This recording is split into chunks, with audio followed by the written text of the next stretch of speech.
Yo, what's up everybody, FornaTRON here, and today we are back again with our brand new remastered Elden Ring Easy Mode Beginner's Guide. We're also going to be including the brand new Shadow of the Erdtree DLC within this Easy Mode Beginner's Guide. I'm really excited. I really hope you enjoy the series, but let's get into it. Okay, so we are at the start menu. I've just completely nuked my save file and I'm starting in offline mode.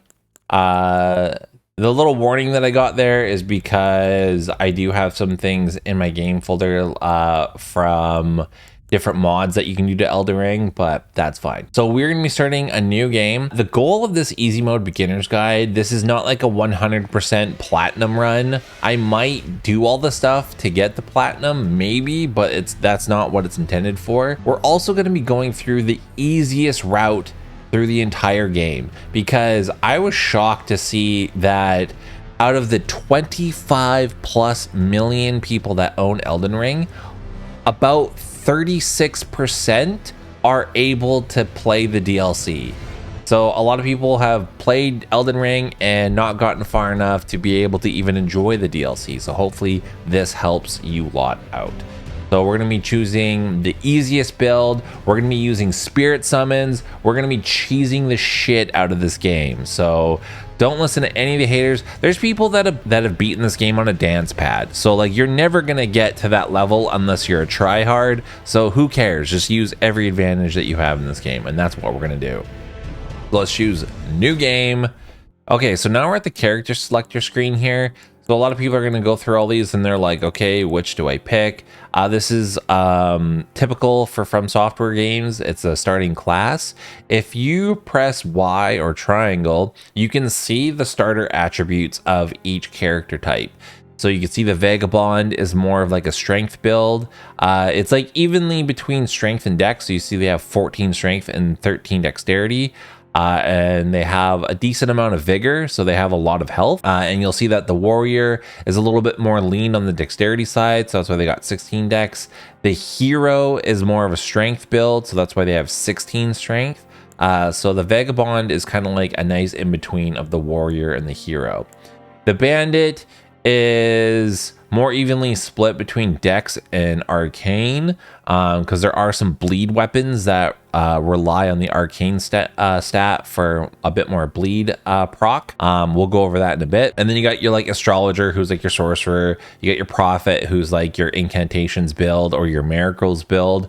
The samurai, which is a surprising one. This one is a good split between strength and dex, but a little bit leaning more towards dex, whereas the vagabond is a little bit more leaning towards strength. And they also have a decent amount of vigor. The prisoner is more of a sorcerer mixed with dex. And then the confessor is more of incantations build or miracles build, but mixed with dex and strength. And then the wretch is... you should only ever pick Wretch if you're doing like a challenge run. So like you're doing a rune level 1, you see that they're level 1 and the rest are like level 9 or 10. And you get no armor and you get a club. So I remember when this game came out, a lot of people were like, I'm going to pick Wretch. I'm going to have the true open world experience. It's like, bitch, this is not Legend of Zelda fucking Breath of the Wild. Like, you're not going to be out picking apples and shit, dude. Like, you're going to be fighting some tough enemies. So unless you're like truly god tier at the game or you've done a few playthroughs, I would never recommend you pick Wretch. For our playthrough, we're going to be choosing the samurai build. So let's pick this character and we're going to call ours easy mode. Body type, there's A or B. You can probably guess which is which. They're both just cosmetic, so just pick whatever you want. Age, you can pick whatever you want here. Keepsake, we're going to choose the lands between runes. So we're going to start off our player with a little bit of money in our pocket. The rest of these, you can pick up, all of these you can pick up in-game, but we're going to start off with a little bit of money. So let's choose that. And then you can choose your base template for what you want your character to look like. You can just pick from any one of these. Okay, so I'm gonna go for a Godwin the Golden kind of build here. You can, again, it's all cosmetics. You just pick whatever build you want. This is what I'm going for. And then once you're done and you're happy with how your character looks, we're just gonna choose finish. Okay, so cool cutscene kind of gets you into the lore of the land. So basically, the Tarnished is our character, they're kind of like the human characters in this game, and the Elden Ring has been shattered, and the Grace of Gold, which is kind of like the god power of the land, is reaching out to the Tarnished to be the ones to finally mend the Elden Ring back together and have a new Elden Lord. So our character is just a nameless Tarnished, a nameless person who has just been revived and given the Grace of Gold. So that little speck of gold that went in our hand, that was it reviving us from death. So all of the Tarnished characters, so like all the people that are introduced in those cutscenes, they're all dead, but now they're all revived as a potential person to be the next Elden Lord, and we do encounter some of them in our playthrough. I have 2 gestures that I start off with is because I pre-ordered Elden Ring on PC. I'm going to be playing this on PC, but it doesn't matter which platform you're playing it on, unless you're playing on Xbox. The only reason why is because we're going to be using a tactic called save scumming. And save scumming is where you just close your game out and you take your save file and you back it up somewhere. On PlayStation, this is easily done. I'll throw in a clip right now on how to do that. Okay, so in your PlayStation 5 menu here, you just press start over top of the game and then choose upload/download data to the cloud. And first you want to upload from console storage, and this uploads your current save to your PlayStation Cloud storage. You do have to have PlayStation Plus for this to work on PS5. And this is just me saying yes, that I'm uploading to the cloud. And then that's done. And then whenever you want to restore from that save file, you would then choose download from cloud storage. So again, just pressing start on the tile, going to upload/download. And then instead of choosing upload, we choose download this time. So that's how you save Scum on a PS5. And on PC, it's super easily done. You just find the folder and you can literally just make a new folder, copy paste your stuff in here. Xbox with cloud saves, it's really hard to do. So I'm sorry to all my Xbox peeps up there. You just have to get good, be very cautious of how you play, because the reason why we save Scum is to harvest all of our resources, so we're not spending a bunch of resources if we die a bunch. So that's one thing that we're going to be doing in this playthrough is save scumming. So assume every time I quit out in this game, I'm save scumming as well. So save scum before bosses, save scum anytime you quit out. Just get that practice, and that way you never lose your stuff. Let's quickly go over some of the controls in Elden Ring and for Souls games in general. You're going to see our character is equipped with a katana and then also a bow and arrow. If you want a two-handed weapon, well, let's start with the basic controls. So you got your left stick, which is your movement, and your right stick is your camera. Obviously, new to Elden Ring, you have a jump now. So if you press X or A, you can jump. Very, very cool. Square or X is to use items in your hotbar. So this is your hotbar at the bottom left here. If I press down, that's how you cycle through your equipment here. Oh, I got tutorials on. I'm going to turn that off. So if I press start and I go to equipment, this bar at the bottom is your hotbar. And when I press down, that's how you cycle through items on your hotbar. And then in equipment here, you've got your right hand and left hand. And you'll see on my left hand, I have two weapons. I have my bow and my shield. So if I press left on the D-pad, I can cycle between the items I have on my left hand. And same with my right, but my right only has the one weapon. So I could cycle between off or on. The top little square there, tile, that's for spells. We don't have any yet, so that's why there's nothing there. Okay, we're not going to use the bow, so I'm going to unequip it. All I did to unequip it was I just pressed square or X on the tile, and that unequipped the item. And we're just going to have our katana and our shield. Let's unequip these arrows. So again, just press X or square on these. This is all of our equipment here. So you got your head equipment, body, arms, legs. This is for our talismans. We've only got one slot so far, but you can unlock a total of 4, and those add different buffs to our character. All right, let's go over basic functions. So you have your light attack, which is R1 or right bumper 1. I don't know what the hell Xbox people call it. So R1 is just the light attack. And then you have your heavy attack, which is R2. You can also do a charged heavy attack. So if you hold down the button, you'll do a charged attack. Charge attacks are really important in this game. Usually in all the other From Software games, I'm like, don't do it. It's just a waste of time. You use too much stamina. But in Elden Ring, there has been in most of the games, but there's a guard break that you could do, or a poise break you could do on enemies. And that's when you do enough damage, it'll break their poise and you can get a critical attack on them. And the way that you do that is with charge attacks.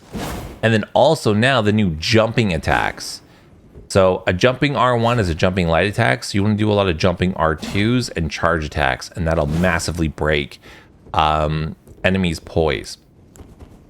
There's also guard counters. That's where you hold out your shield to block. And once an enemy hits your shield and you block it, you immediately press R2 and you'll do a guard counter afterwards. I know it's a lot so far, but we're mainly going to be doing R1s and then a few R2s here and there. Also, with this game, there is a little bit of a stealth mechanic. If you press L3, you'll do this crouch position, and you'll be a lot harder to hear from enemies, and they won't aggro to you. And you can also sneak up behind enemies and do a backstab. So if you crawl up directly behind an enemy and then press R1, you'll do a backstab. Most times you also want to two-hand your weapon, so you'll see that I'm just using one hand to swipe. So in this game, if you press triangle or Y and then you press the R1 button, that's how you two-hand your right-hand weapon. And if you want to two-hand your left-hand weapon, you hold triangle or Y and then press L1. And that's how you two-hand your left-handed weapon. Okay, and then obviously we have circle or B, which is how we roll. That is how you dodge a lot of the attacks. But in this game, you can also jump and miss a lot of attacks too. So don't just roll spam. And then the Y button is your interact button. The Y or triangle button is how you interact with stuff. So that's all the controls. All right, let's leave this room. We don't want to use our rune yet. I'll let you know when. You're going to go out in the Chapel of Anticipation. There is nothing here. There are no items here yet, so you can run past all of this stuff. You're not going to miss out on anything. Just run straight through here. This is kind of like to get you used to the game. There is a boss that we're going to run into. Don't even bother with it. Like, you can beat it if you're super lucky, but we're not even... Who cares? It's kind of like a story thing. Just going to run, jump off the edge.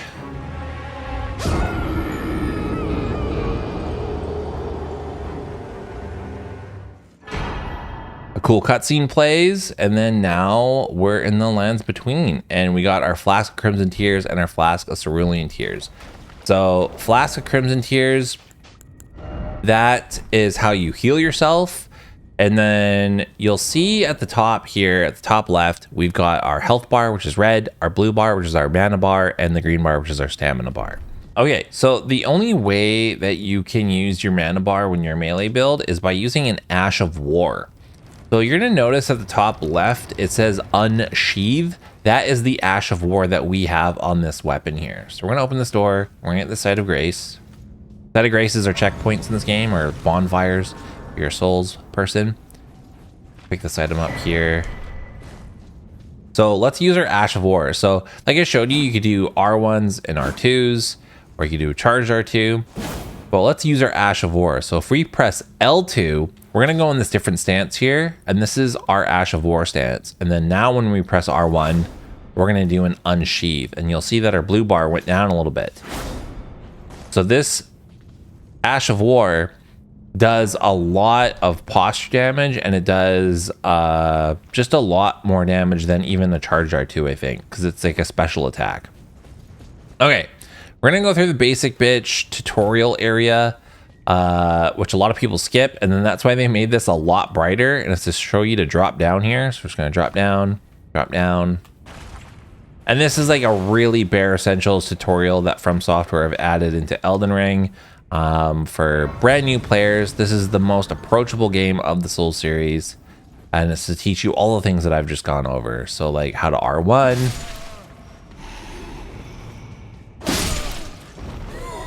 you practice like your jump R2s, do an Unsheath.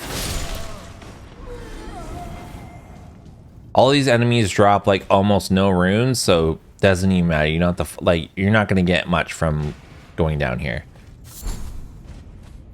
Pick up some random item.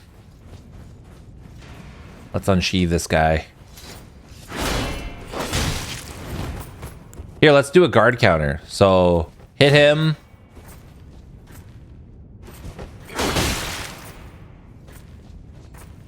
Come on. See, there you go. See, because I blocked and he hit my block, I pressed R2 right afterwards and we did a guard counter. Let's go back to two-handing. Do jump R2, jump R2. Get used to doing that attack. Jump R2.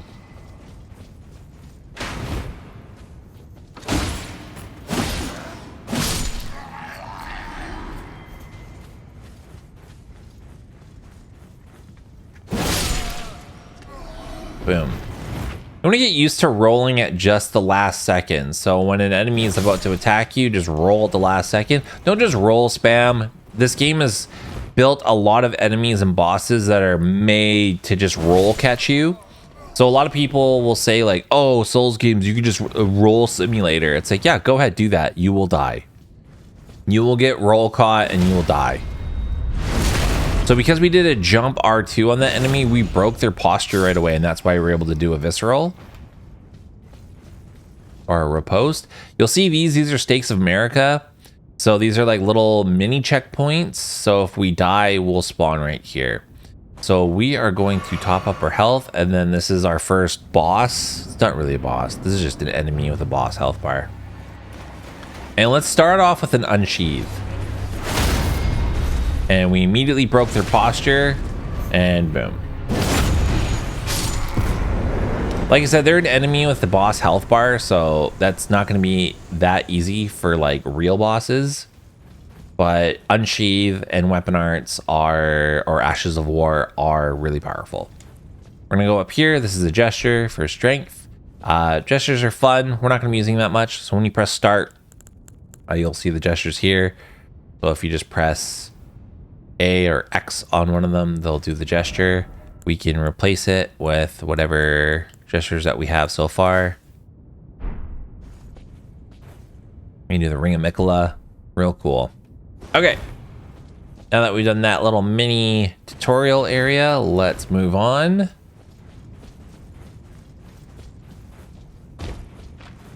Sit back down to this side of grace so we replenish all of our resources.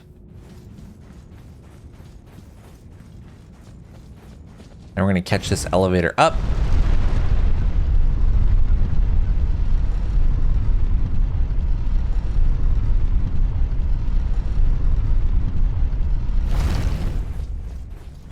We're going to go through this door here. And we have just opened up to the lands between in LIMGRAVE. This is the real tutorial area of the game. So we're going to grab this side of grace right here. A lot of people make the mistake of seeing that tree sentinel and thinking that you're supposed to fight it right away. You're not. Let's talk to Vare. Oh, yeah. Come to the He basically just tells you that you're useless. You are Lummy. Are you familiar? You may also that. It will leave even if. And he teaches you about sites of grace. So you'll see that this site of grace has a big gold line that's pointing towards this direction. So it's kind of guiding you where to go in the game. You'll also see that we don't have a map, and then that's why it's all, there's nothing here because we don't have the map fragment yet. But we're gonna get a map fragment pretty quickly here. But what we're gonna do is we're gonna first jump off this edge because we're gonna avoid the tree sentinel, and we're just gonna run in this direction here.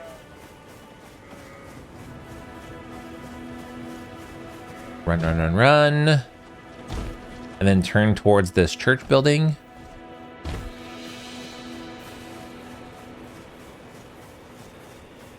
Just follow the exact direction that I'm going. I'll give you plenty of chances to explore areas in your own time, but if you want to make it through this game, it's just best to go the same way that I go, and then that way you won't die unnecessarily. Okay, we're gonna light this side of grace. We're gonna use the money that we got from that tutorial area. We're gonna talk to this merchant here. And we're gonna purchase the crafting kit. And then we can also purchase a torch. Goodbye. Over here, you're gonna find a smithing stone shard.